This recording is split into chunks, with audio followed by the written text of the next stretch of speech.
Le diagnostic pollution des sols, une obligation légale.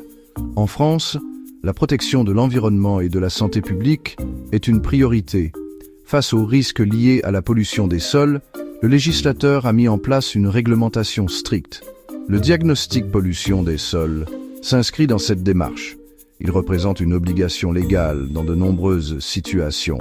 Il vise à identifier la présence éventuelle de polluants dans le sol. Cette obligation s'applique à différents acteurs, propriétaires, entreprises, collectivités. Elle concerne aussi bien les terrains nus que les terrains bâtis. L'objectif est de prévenir les risques sanitaires et environnementaux. Il s'agit de protéger les populations et les écosystèmes. Le non-respect de cette obligation peut entraîner de lourdes sanctions. Les contrevenants s'exposent à des amendes. Des poursuites pénales peuvent également être engagées. Il est donc crucial de se conformer à la législation. Le diagnostic pollution des sols est un outil indispensable pour garantir la sécurité et la santé de tous. Le diagnostic pollution des sols est requis dans plusieurs situations spécifiques. Il est obligatoire lors de la vente d'un terrain pollué ou susceptible de l'être.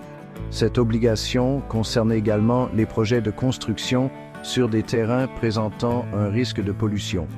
La cessation d'activité d'une installation industrielle classée nécessite également la réalisation d'un diagnostic.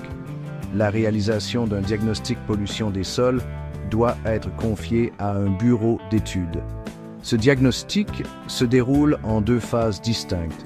La première phase consiste en une étude documentaire.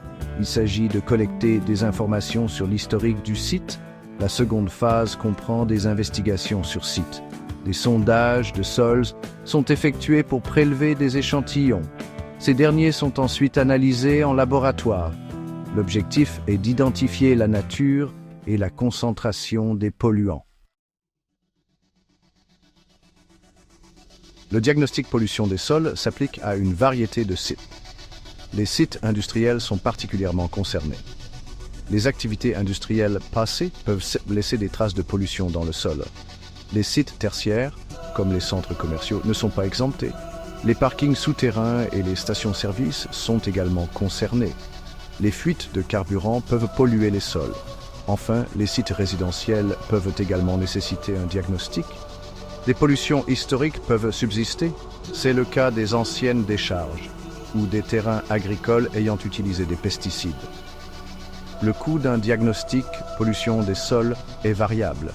Il dépend de la taille du site, de son historique.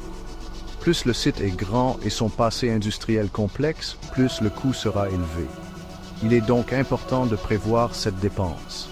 Le diagnostic est un investissement pour l'avenir. Il permet de sécuriser les transactions immobilières.